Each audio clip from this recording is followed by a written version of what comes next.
أعوذ بالله من الشيطان الرجيم. بسم الله الرحمن الرحيم. Alhamdulillahi Rabbil Alamin. Wassalatu wassalam ala asrafil anbiya'i wal mursalin wa ala alihi wa ashabihi wa man sara binahjihi ila yaumiddin. Amma ba'd. Kajian Masjid Syuhada rahimani wa rahimakumullah. Alhamdulillah, segala puji hanya milik Allah semata yang telah memberikan kita banyak karunia sehingga pada kesempatan yang bahagia ini kita bisa melanjutkan kajian kita pada tafsir surat Al-Insyiqaq pada bagian terakhir,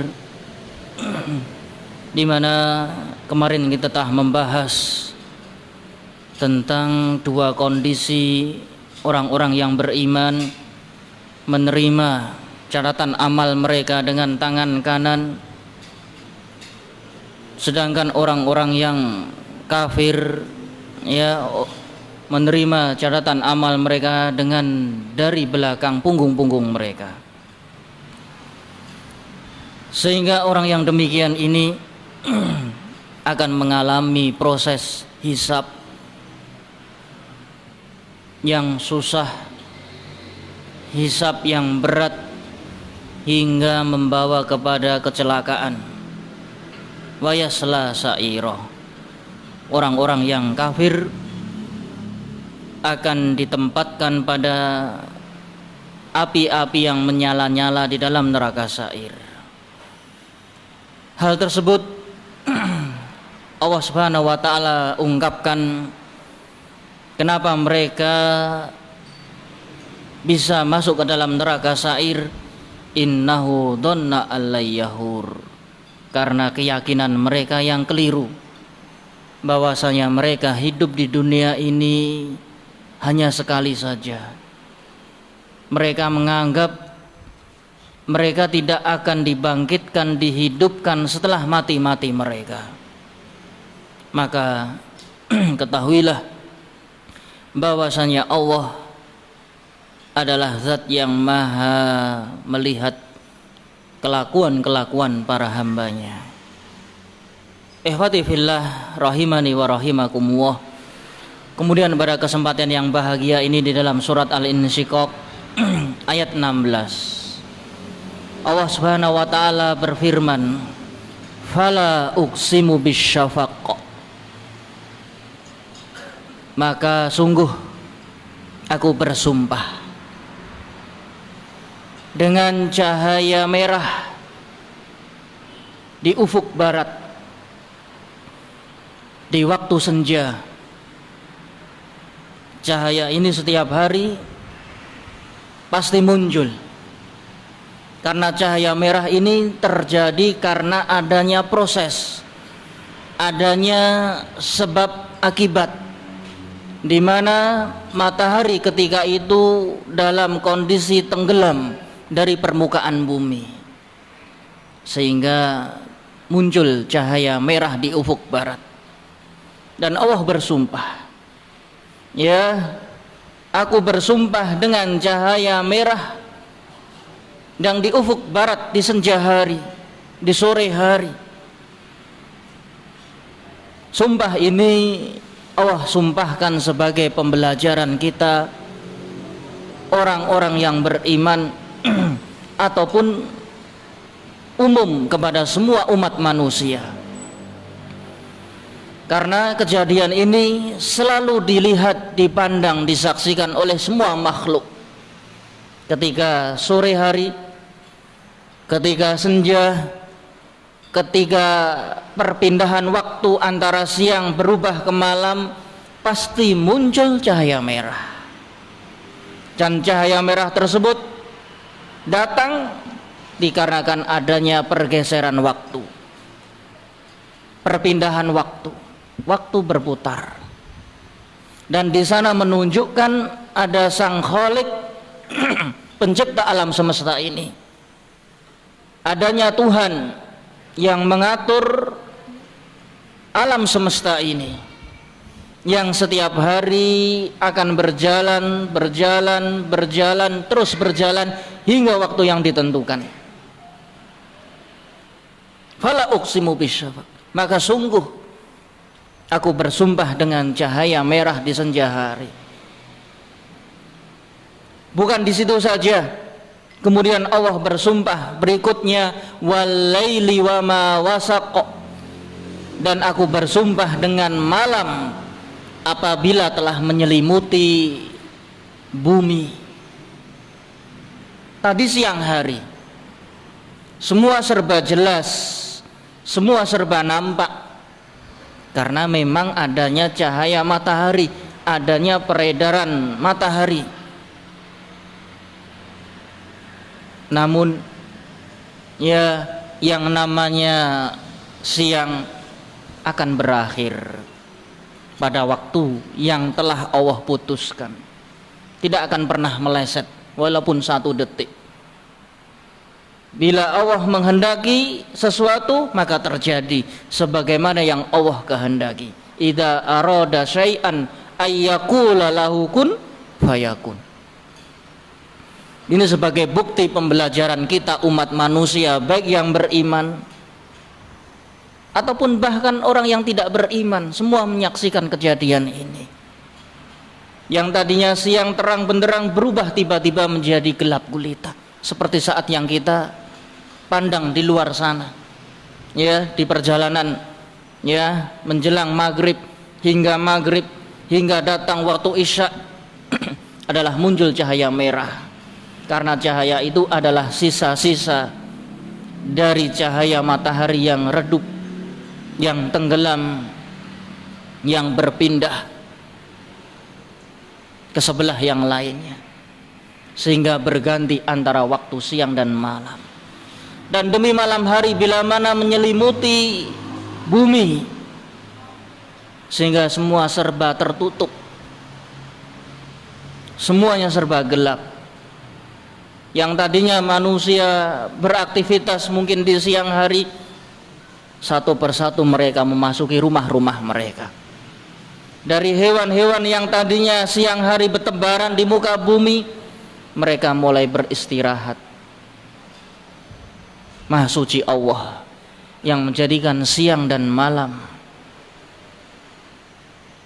Qul ara'aitakum in atakum, apakah kalian mengetahui kalau seandainya terjadi siang terus menerus, tidak berubah, tidak berganti, siapa yang mampu mendatangkan malam hari kalau bukan Allah? Allah Maha Besar. In ja'ala lakumul laila sarmadan ila yaumil qiyamah. Dan kalau seandainya malam ini terus gelap gulita sepanjang hari, sepanjang tahun hingga akhir hari kiamat, mayatikum bindiya, siapakah Tuhan yang mampu mendatangkan matahari muncul kalau bukan Allah? Kulla syai'in ayah, segala ciptaan Allah adalah tanda kebesaran Allah, tanda akan keagungan Allah Subhanahu wa ta'ala yang mengatur alam semesta ini begitu detail, menunjukkan ala annahu wahid, bahwasanya pengatur alam semesta ini adalah esa, maha tunggal, yang menghidupkan, mematikan, yang menjadikan siang malam, mendatangkan rezeki, yang mematikan manusia, adalah zat yang maha esa. Yang mengatur ini adalah esa, tunggal, tidak ada ketuhanan yang kedua, tidak ada istilah bagi-bagi Tuhan, karena hal ini akan mengakibatkan kefatalan.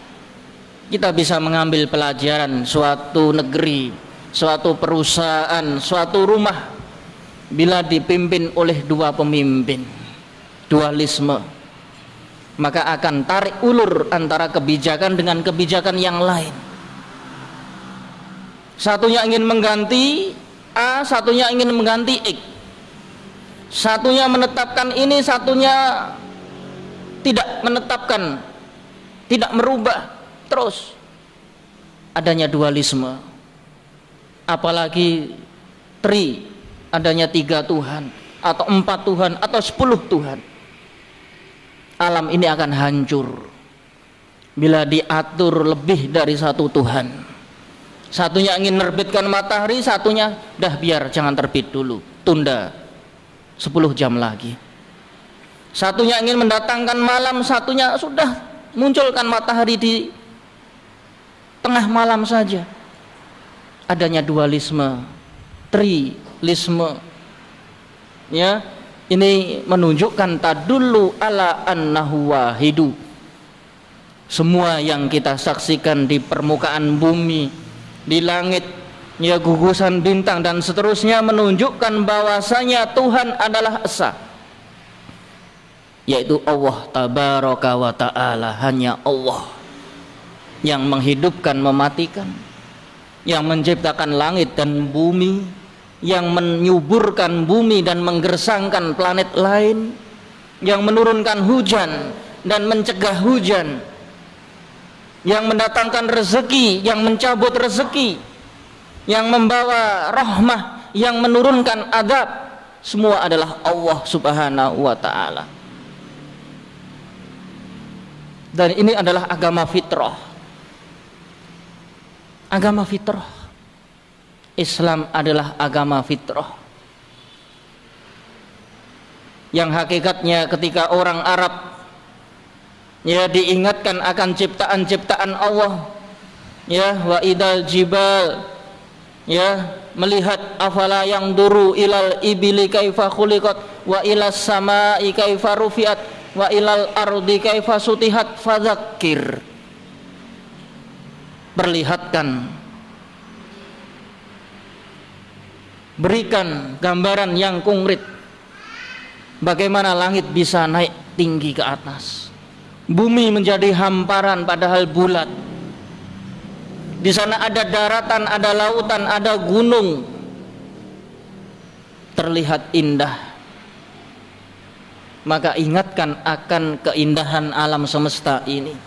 Ini tentu ada yang menciptakan. Siapa penciptanya? Tidak lain adalah Al-Ahad, Allah Maha Esa, yang tidak beranak juga tidak diperanakkan, yang tidak membutuhkan pasangan, tidak membutuhkan teman. Allah Maha Tunggal. Sehingga dalam mengatur alam semesta ini begitu indah. Begitu muncul siang akan segera berubah di senja cahaya merah, sisa-sisa dari penghabisan cahaya matahari, karena matahari akan bergeser. Kemudian muncul malam, malam menyelimuti. Wal-laili wa ma wasaq.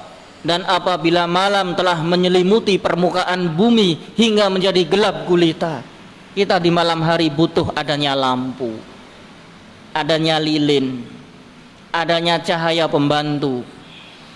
Padahal di siang hari kita tidak butuh lampu. Di siang bolong di tengah jalan, apakah kita pakai senter untuk berjalan? Apakah kita mau berjalan kemudian menyalakan lampu mobil? Sungguh tidak membutuhkan, karena semua cahaya redup bila dibandingkan dengan cahaya matahari yang luar biasa dahsyat. Ini menunjukkan bahwasannya Allah Maha Esa. Allah telah mengatur, menentukan seluruh makhluk-makhluknya. Kemudian di ayat yang ke-18, wal qamari idza tasaq, dan apabila bulan telah menjadi purnama bulat di tengah matahari seperti hari-hari ini. Bulan menjadi purnama. Dari yang tadinya hanya sabit, ya, seperti celurit, seperti, ya, alis, kemudian membesar menjadi ke tengah permukaan bumi hingga terlihat bulat yang terang sehingga bisa menyinari gelapnya siang hari, yang dimana para pelaut, para pejalan kaki di malam hari di tengah padang pasir, di gurun pasir, mereka berjalan dengan menggunakan alat bantu cahaya yang dimiliki oleh bulan purnama tersebut. Maka di bulan-bulan purnama orang-orang Quraisy mereka berjalan malam hari karena terbantu adanya sinar. Ya, di gelap gulitanya malam hari tiba-tiba ada sinar. Bukan hanya sekedar sinar dari bintang-bintang yang gemerlap, namun sinar dari cahaya rembulan yang begitu terang. Ini semua adalah tahapan yang menunjukkan bahwasannya sesuatu itu ada perputaran, sesuatu itu ada peningkatan, segala sesuatu itu ada perjalanannya. Sehingga pada ayat yang ke-19, la tarkabunna tabaqan an tabaqo, dalam qiraah yang lain la tarkabanna dengan menfathahkan ba, sehingga khitab kepada manusia, tabaqan an tabaq, sungguh kalian wahai para manusia akan mengalami kejadian demi kejadian, tahapan demi tahapan, kesuksesan demi kesuksesan, namun sebaliknya kesengsaraan demi kesengsaraan pula. Manusia akan bergulir seperti bergulirnya bola, ada peredaran, ada perjalanan, sehingga yang namanya makhluk itu berkembang. Yang namanya makhluk hidup tentu mengalami perkembangan sebagaimana Allah berikan pada ayat-ayat yang sebelumnya. Ada perputaran, ada gerakan, ada perpindahan antara waktu ke waktu. Dari siang tiba-tiba muncul cahaya merah, dari cahaya merah kemudian bila jam 7 tepat sudah gelap gulita, cahaya merah sudah tidak dijumpai lagi, berarti telah datang waktu isya. Hingga gelap gulita.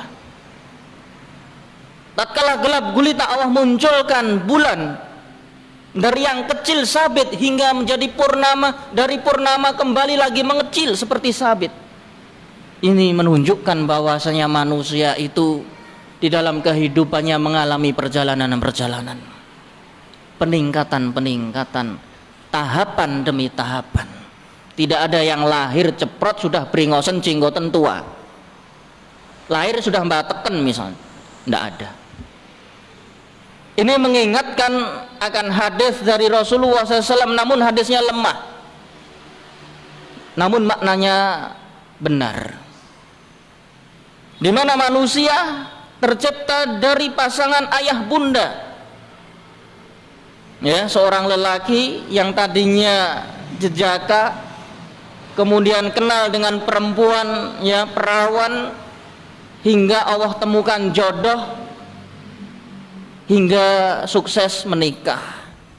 Karena sebagian makhluk ada yang menjomblo, ada yang melajang seumur hidup mati pun dalam kondisi lajang. Allah tidak temukan jodohnya, maka suatu karunia Allah temukan jodoh antara lelaki dengan perempuan hingga diikat dengan ikatan pernikahan yang suci. Dari tahapan ini kemudian menjalin kehidupan rumah tangga yang bahagia hingga melahirkan buah hati. Sebagian manusia Allah takdirkan wa yaj'alu may yasha'u aqima, Allah jadikan seseorang akim. Basa Jawane akim niku napa? Ranti keturunan. Napa niku? Mandul. Bisa yang mandul lakinya, bisa yang mandul perempuannya. Hingga wafat pun walaupun sudah menikah, ketemu jodohnya nggak punya keturunan. Ini tahapan berikutnya. Namun sebagian orang Allah berikan kesuksesan dari pernikahan tersebut, membuahkan buah hati beranak pinak. Lahir jabang bayi, di mana bayi itu lahir dari cuma setetes air mani. Orang tua yang sehat walafiat, yang memiliki gen yang baik, ketika bertemu kemudian memancarlah mimma indafiqo, air mani yang memancar dari tulang sulbi, kemudian tersimpan di rahim seorang wanita yang subur, hingga tadi tetesan dari mani yang berhasil lolos hanya 1 butir saja, lainnya mati, tersentor keluar. 1 induk telur bisa bergabung dengan mani tersebut hingga menjadilah setetes darah, berubah jadi tetesan darah, berubah menjadi segumpal darah, dari segumpal darah berubah menjadi segumpal daging, dari daging kemudian Allah berikan di dalamnya tulang, Allah selimuti tulang tersebut dengan daging, kemudian Allah bentuk. Tadi hanya sekitar bulatan saja, kemudian berpisah, ada kepala, ada badan, ada kedua tangan, ada kakinya, padahal tadinya belum. Subhanallah.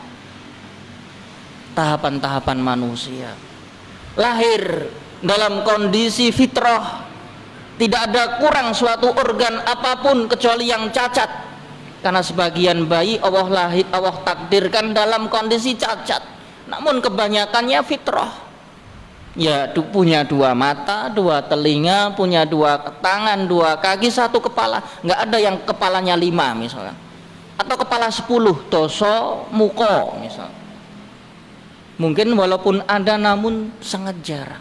Fitrahnya demikian. Sehingga tumbuh bayi tadi merangkak, latihan berjalan, merambat, merangkak, jatuh bangun hingga berhasil berdiri. Dari berdiri melangkah demi langkah, jatuh bangun hingga berhasil lari, hingga tumbuh dewasa. Dari masa remaja, dewasa, umur 20 tahun ke atas sudah berubah menjadi usia matang, usia 40 tahun. Dari 40 tahun usia matang ini berubah kembali menjadi usia kembali menua. Subhanallah. Sebagian kita sudah memasuki fase perubahan tahap yang ketiga. Tahap pertama 20 tahun pertama usia muda, 20 tahun berikutnya usia matang, 20 berikutnya dia usia akan kembali menghadap Allah Subhanahu wa ta'ala. Wa man nu'ammirhu nunakkishu fil khalqi afala tubsirun. Dalam surat Yasin Allah sebutkan, setiap apa yang panjang umurnya Allah akan kurangi dari bagian-bagian tubuhnya. Semakin panjang maka semakin berkurang pandangannya, berkurang pendengarannya, berkurang akal pikirannya. Nunakkishu fil khalqi, Allah akan kurangi kembali. Yang tadinya sudah sempurna, 40 tahun dia sudah matang, kemudian berubah menurun. Nunakkishu fil khalqi. Barang siapa saja yang Allah berikan umur yang panjang, Allah akan kurangi sedikit demi sedikit dari jatah rezekinya. Subhanallah. Kembali menjadi bayi, umur 80 tahun, 90 tahun, memakai teken, memakai kursi roda, harus dibopong kembali. Subhanallah. Tahapan-tahapan kehidupan manusia. Ketika anggota badan ini sempurna, kemudian mulai berkurang, jantung yang bekerja normal akan menjadi berkurang denyutnya, dut sehingga harus dipasang ring. Paru-parunya mungkin sudah mulai berjamur, mungkin perutnya sudah mulai berkarat, hingga akhirnya membawa kepada kematian. Apakah setelah kematian manusia berhenti begitu saja? Latar kabunna tobakon an tobak. Sungguh kalian wahai manusia akan berjalan bertahap demi tahap, dari yang tadinya belum ada menjadi ada, lahir kemudian tumbuh, dewasa, tua, meninggal. Tidak berhenti di situ. Dari kematian Allah sambut dengan kehidupan berikutnya, kehidupan alam kubur. Manusia tidak mati, karena kalau mati begitu saja Allah tidak adil. Sebagian manusia beribadah dengan susah payah,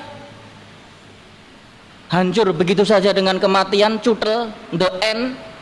Sebagian orang yang fajir berbuat jahat, dengan kematian selesai begitu saja, tidak ada pertanggungan jawab di kehidupan kemudian. Allah tidak maha adil, sehingga untuk menjaga keadilan Allah hidupkan kehidupan yang kedua. Amat nasnataini wa ahyaitana nasnatain. Bukankah Allah menghidupkan kali dua kali, mematikan kamu dua kali? Mati tadinya kita belum ada menjadi hidup, setelah hidup kemudian mati lagi, setelah itu nggak ada mati. Kalau surga selamanya, kalau neraka selamanya. Kehidupan manusia dua kali sebagaimana kematian manusia dua kali. Ketika Allah ciptakan jabang bayi, Allah utus malaikat. Di hari yang ke-120 Allah turunkan malaikat menulis umurnya, bahagia sengsaranya, dituliskan surga nerakanya. Umurnya masih di perut ibu 120 hari, bulan keempat.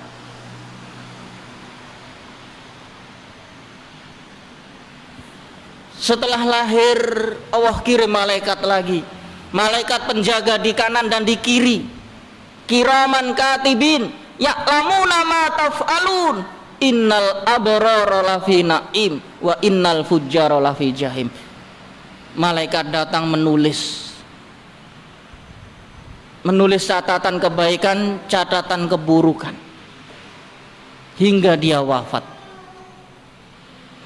Begitu wafat, malaikat yang tadi ganti lagi, datang malaikat pencabut nyawa. Bila sudah ditentukan ajalnya, malaikat pencabut nyawa segera datang menjemputnya. Malaikat pencabut nyawa dengan dibantu beberapa malaikat yang membawa keranda, yang membawa mori, hingga dicabutnya ruh tersebut dan dilemparkan kepada temannya, kemudian dibawa dihadapkan ke hadapan Allah. Kalau orang tersebut beramal-amal yang soleh, kebajikan, akan terasa ruh tersebut semerbak, sehingga malaikat-malaikat penjaga langit bertanya, man hada, siapa yang memiliki ruh yang wangi ini? Kemudian disebut namanya dengan sebaik-baik nama, hingga dibuka langit pertama, langit kedua, langit ketiga, langit ketujuh, dihadapkan ke hadapan Allah. Ya Allah, nyawa orang ini sudah saya ambil. Maka Allah putuskan, kalau dia orang baik, taruh ruhnya di alam yang tertinggi, berikan kenikmatan pada ruhnya. Adapun kalau orangnya fajir, durhaka, kufur, baunya dari ruh tersebut sangat bacit, sehingga ketika mau memasuki langit pertama ditahan oleh para malaikat, tidak boleh lewat. Akhirnya dibuang begitu saja nyawa tersebut. Faka'annama kharra minas sama fatahtafuhu tair au tahwi bihirrih fi makanin sahih. Nyawa tersebut dibuang begitu saja, disambar oleh burung-burung yang ganas dan diterbangkan oleh oleh angin yang sangat kencang, sehingga ruh tersebut dibawa kepada tempat asfalas safilin, tempat yang paling rendah.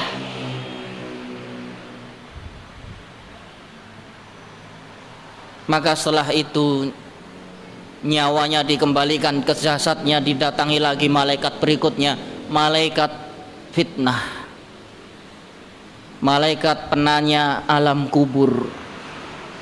Maka nyawa tersebut dikembalikan ke jasadnya, jasad yang orang sudah dikubur, orang-orang sudah kembali ke rumah sehingga tidak ada lagi orang yang berada di situ. Allah bangkitkan jasad tersebut beserta nyawanya, didudukkan, didatangi oleh malaikat berikutnya, aswadani azraqan, malaikat yang berwajah hitam, berwajah biru saking ganasnya. Dikembalikan ke jasad nyawa tersebut, orang yang sudah dipocong di kuburan. Tiba-tiba terbelalak dia, kemudian ditanya tentang agamanya, tentang siapa Tuhan penciptanya, tentang nabinya yang selama ini dia idolakan, dia banggakan, ia tiru, yang ia jadikan sebagai qudwah di dalam selama hidupnya. Bila dia umurnya 100 tahun, selama 100 tahun tuh kamu nabi siapa yang kamu ikut? Ditanya. Maka adapun orang mukmin, dia akan bisa menjawab dengan baik, agamaku Islam, nabiku adalah Muhammad, Tuhanku adalah Allah. Tanpa seseorang mempelajari di dunia, mana mungkin bisa menjawab di alam kubur. Maka pelajari ilmu agama dengan baik, yang nanti ujung-ujung manusia mati ditanya tentang tiga ini.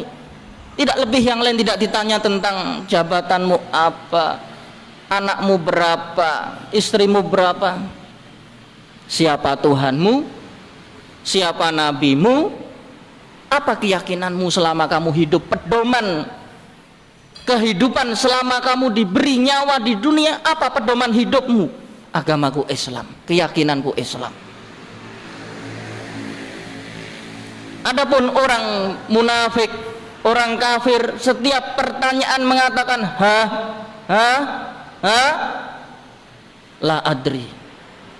Seperti kita kalau ditanya orang ngerti, oh hai. Apa le?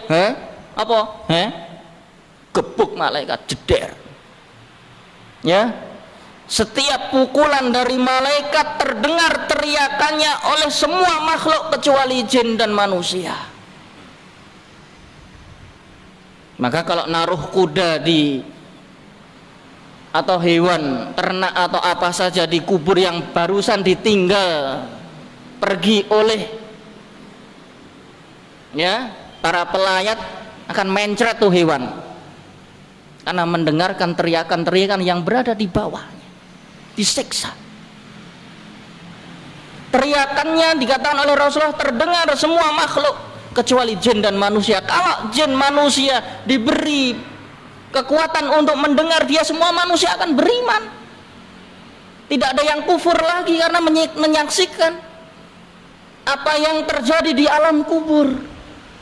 Namun hikmahnya manusia jin Allah bikin tidak mendengar, buta tuli,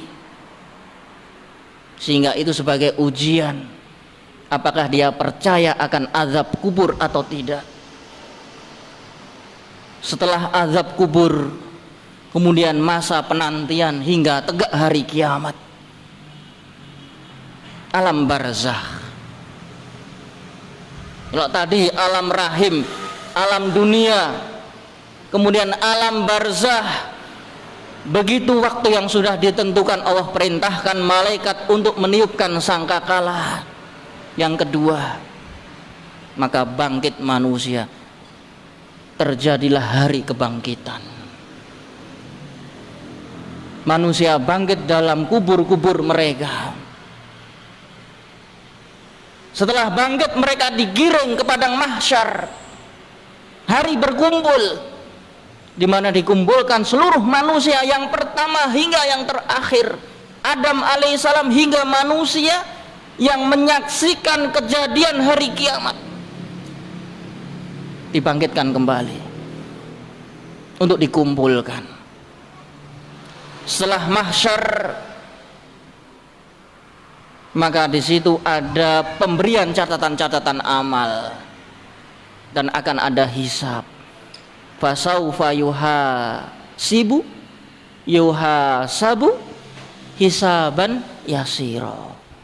Beruntunglah orang yang diberikan catatan amal, kemudian hanya dilihat oleh Allah, kemudian Allah ampuni akan dosa-dosanya.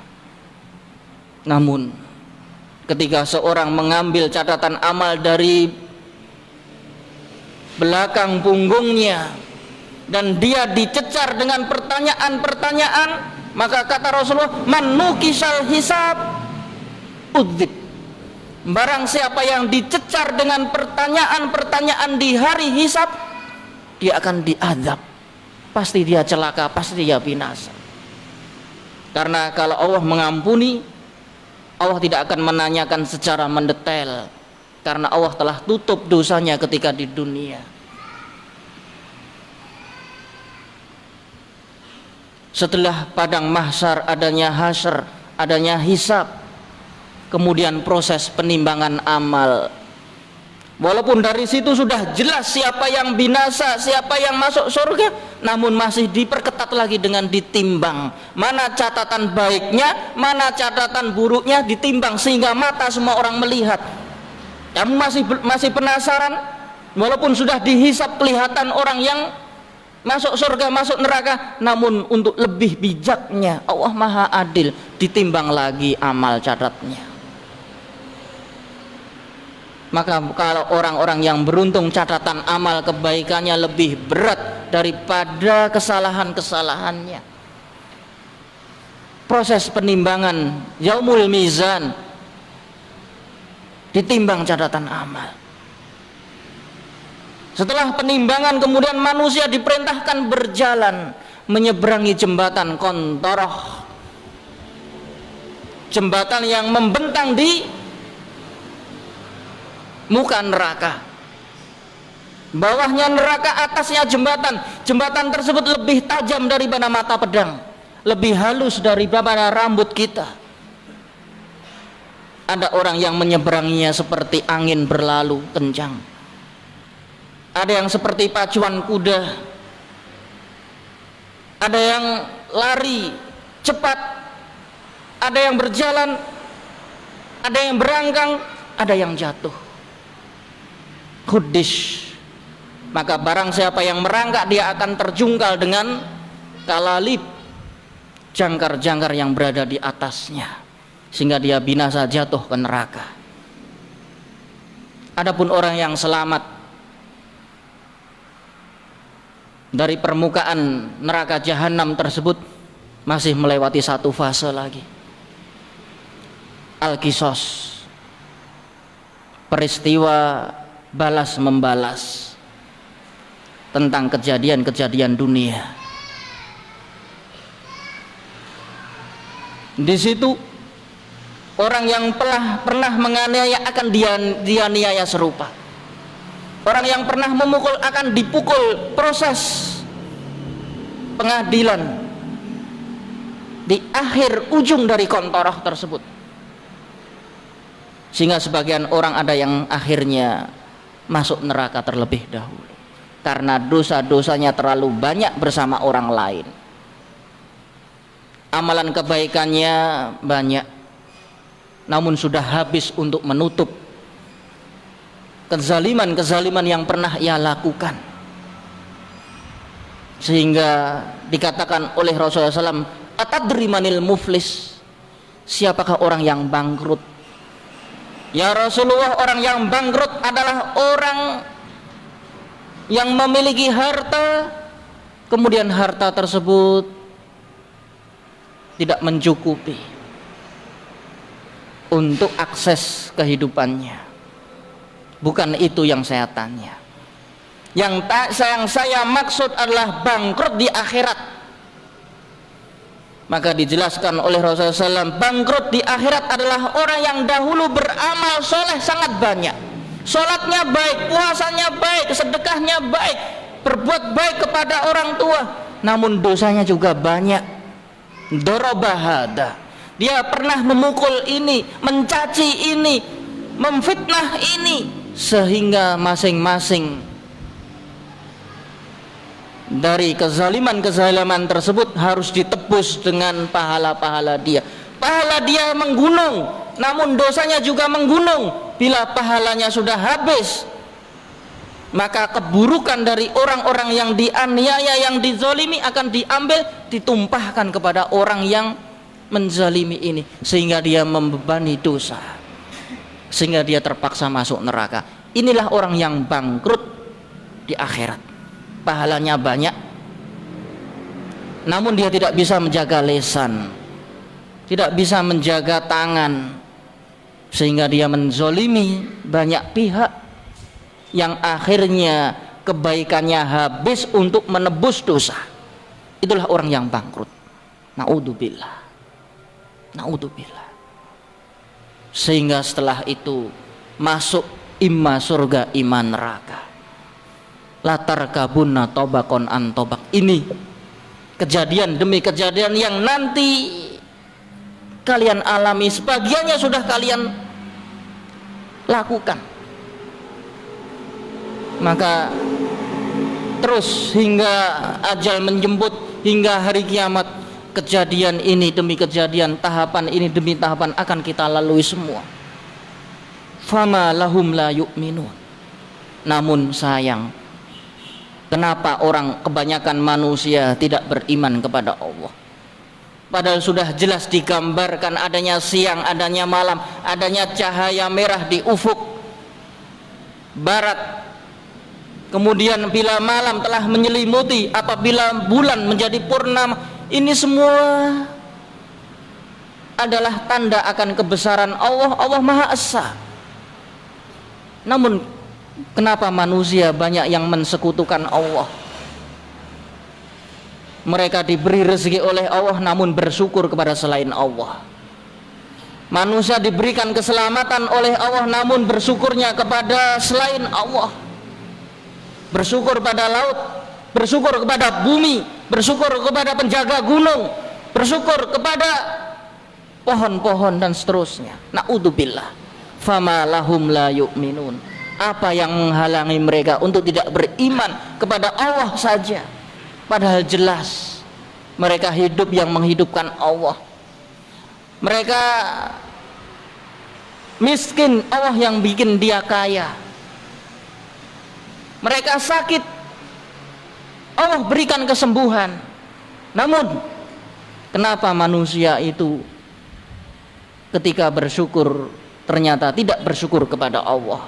Sebagaimana orang-orang musyrik Quraisy, mereka ketika ditanya siapa yang menciptakan kamu, menciptakan langit bumi, siapa yang menciptakan ini itu, semuanya Allah. Namun ketika mereka beribadah kepada berhala, berbagi syukur. Saya akan sembah Lata, saya akan sembah Uzza, saya akan sembah Hubal dan seterusnya, berhala, berbagi-bagi syukur kepada Allah. Yusrikun, disinilah letak kemusyrikan. Berbagi rasa syukur yang harusnya bersyukur hanya kepada Allah, mereka bagi kepada selain Allah. Letak kesyirikan umat manusia. Harusnya semua diberikan kepada Allah, karena berhala, patung, semua tidak ada membawa manfaat, juga tidak mendatangkan mazharat.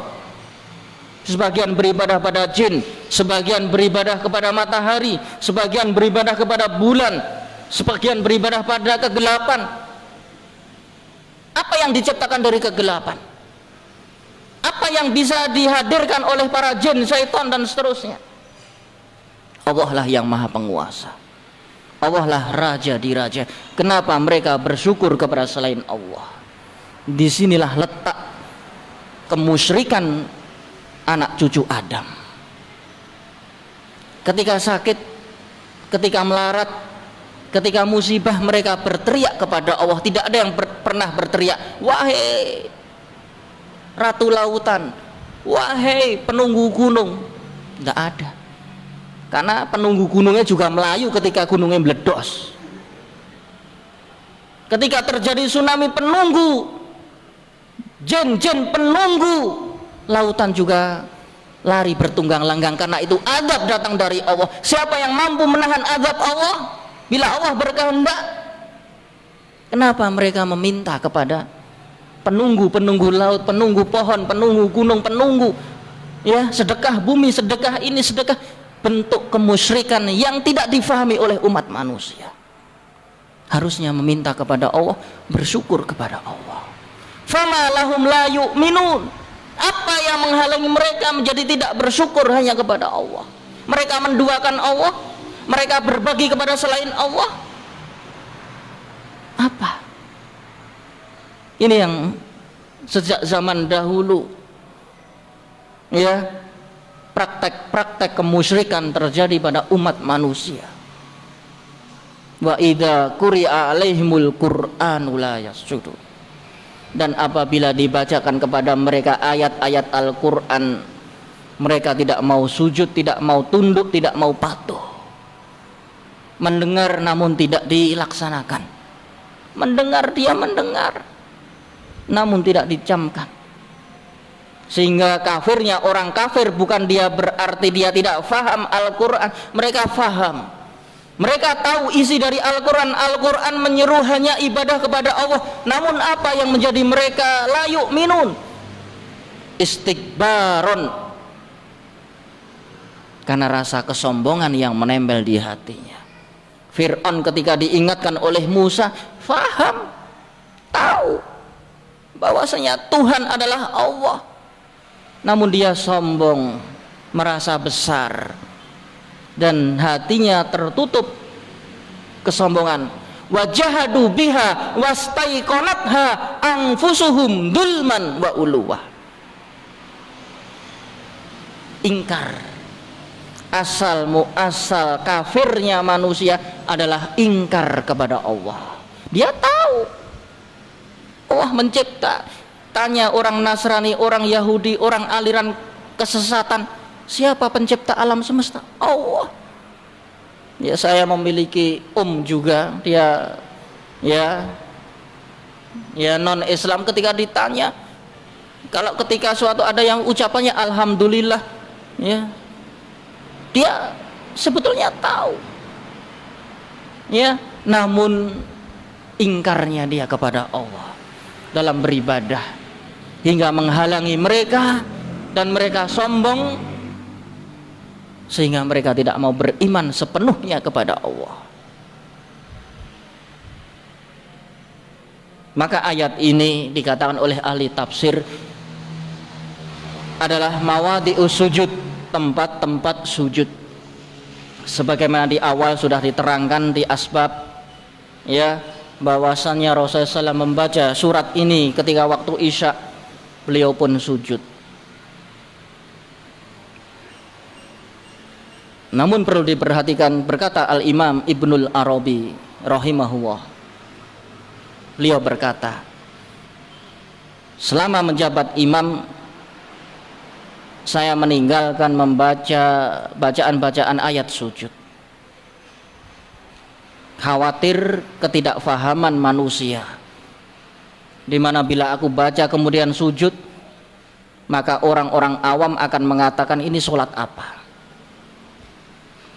Maka seyogyanya, kata beliau, apabila saya sholat sendiri maka saya akan baca dan saya akan sujud.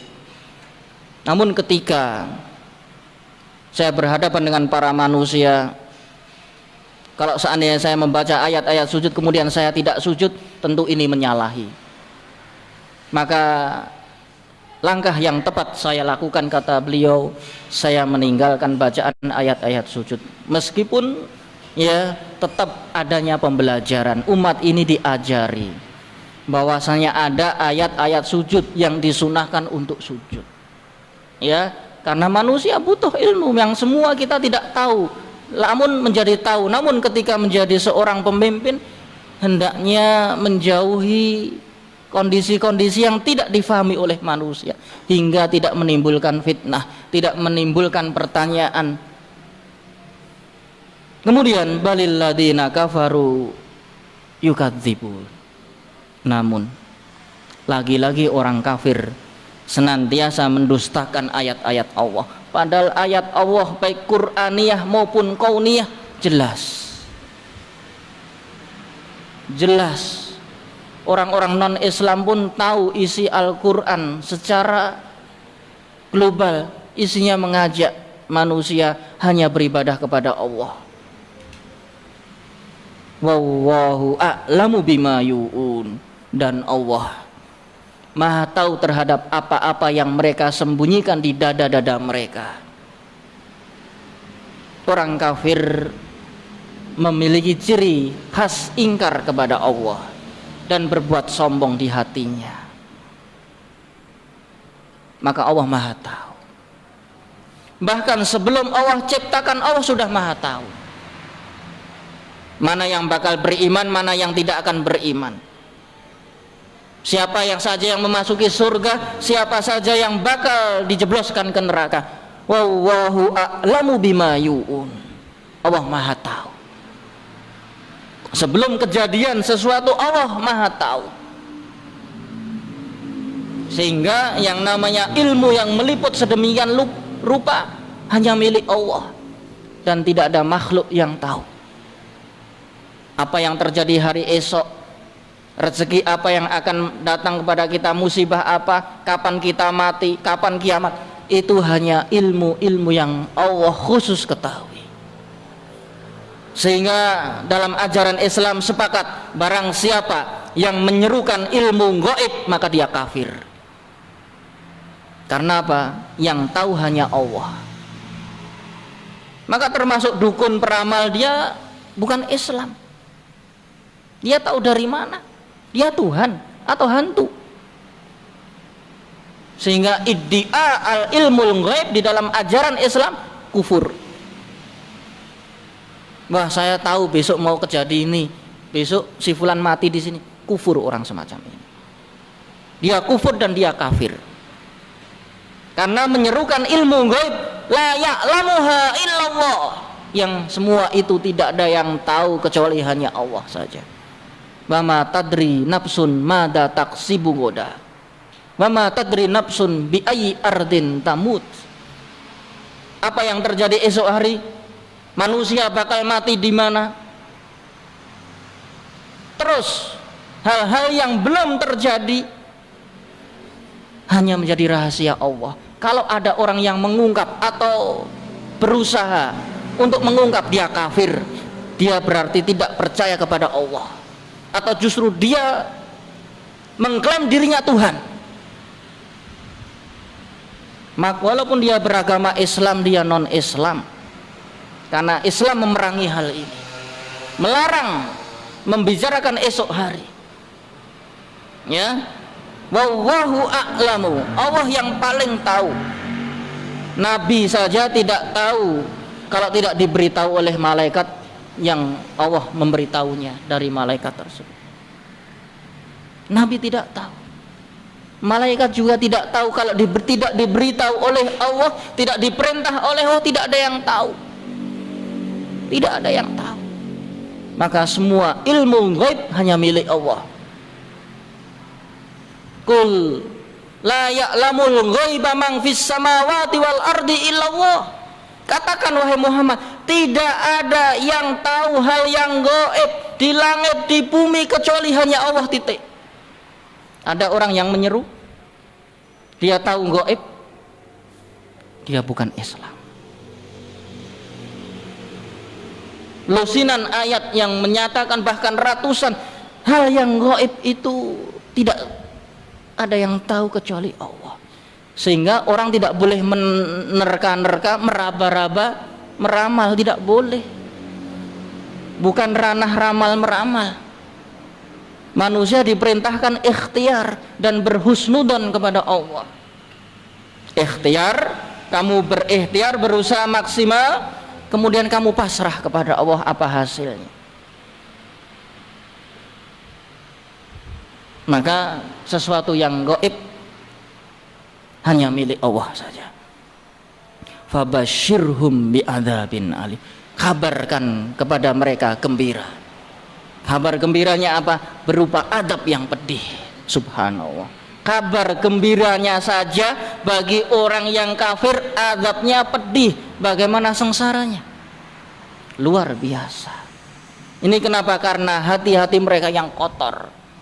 Mata mereka melihat ayat-ayat Allah, hati mereka memahami, namun ingkar, namun istikbar, congkak, hingga pantas diberi kabar gembira. Kabar gembiranya adalah adab yang pedih. Illal ladzina amanu wa amilus sholihat lahum ajrun ghairu mamnun. Kecuali orang-orang yang mau beriman dan dia mau bertaubat. Siapapun yang berbuat kesalahan, walaupun berbuat syirik, walaupun berbuat kufur, kalau dia bertaubat, man taba taballahu alaih. Barang siapa bertaubat, Allah akan hapus dosanya. Lihat para sahabat, tadinya kufur namun beriman karena bertaubat. Lihat Umar bin Khattab, tadinya musuh Islam, dan Nabi berdoa agar Islam diberi penguat, salah satu dari dua orang antara Abu Jahal dan Umar bin Khattab. Maka Allah pilih Umar bin Khattab untuk masuk Islam. Manusia ikhtiar, Allah yang menentukan. Orang berbuat jahat, berbuat kufur, kalau dia bertaubat, taubat nasuha, maka Allah akan hapus dosanya. Illal ladzina amanu, kecuali orang-orang yang mau beriman kepada Allah dan tidak hanya beriman saja. Kalau dia beriman kemudian mati saat itu, dia masuk surga. Kemudian kalau dia beriman namun kemudian tidak mau beramal, sedangkan waktu longgarnya masih panjang, hanya iman saya, tidak ada amal, maka tidak bermanfaat iman tersebut. Iman harus dibuktikan dengan amal-amal yang saleh. Maka orang yang beriman lagi beramal soleh, karena amal soleh termasuk ikhtiar. Kita beriman, modalnya iman, ibadah ikhtiar. Yang menentukan surganya Allah, surga tingkat 1, tingkat 100, Allah yang berkehendak. Lahum ajrun ghairu mamnun, maka baginya pahala yang tidak pernah terputus, mendapatkan kenikmatan kekal abadi. Sehingga kekekalan ya hanya ada dua, imma surga, imma neraka. Mari kita berdoa kepada Allah agar kita dimudahkan memegang agama Islam hingga kita diwafatkan dan kita wafat dalam kondisi husnul khotimah, dan Allah berkenan untuk menutup dosa-dosa kita, bahkan menghapus dosa kita, sehingga tidak menanyakan akan catatan-catatan amal kelak di padang mahsyar. Allahumma fir lil muslimina wal muslimat al ahya'i minhum wal amwat innaka sami'un qaribum mujibud da'wat ya qadiyal hajat. Allahumma fir lana wa li ihwanina alladina sabaquna bil iman wa la taj'al fi qulubina ghillan lil ladina amanu rabbana innaka ra'ufur rahim. Allahumma ighfir lana wa li walidayna warhamhuma kama rabbayani shaghira Rabbana la tuzigh qulubana ba'da idh hadaitana wa hab lana min ladunka rahmah innaka antal wahhab. Rabbana innana dhalamna anfusana wa illam taghfir lana wa tarhamna lanakunanna minal khasirin. Allahumma la tada' lana fi maqamina hada damban ila ghafartah wala hamman ila faradtah wala dainan ila qadaitah wala maridon ila syafaitah wala hajatan min hawaizid dunya wal akhirah illa lakaridho. Allahumma inna na'udzubika min sururina wa min sayyiati a'malina. Allahumma la tahrimna ajrona. Allahumma la tahrimna ajrona. Allahumma la tu'akhidna inna sina au akhtana. Rabbana wa la tahmil alaina isran kama hamaltahu alal ladina min qablina. Rabbana wa la tuhammilna ma la taqata lana bih. Wa'fu anna waghfir lana warhamna anta maulana fangsurna alal qaumil kafirin wangsurna alal qaumil zalimin wangsurna alal qaumil fasikin. Rabbana atina fid dunya hasanah wa fil akhirati hasanah wa qina adzabannar walhamdulillahi rabbil alamin. Wassalamualaikum warahmatullahi wabarakatuh.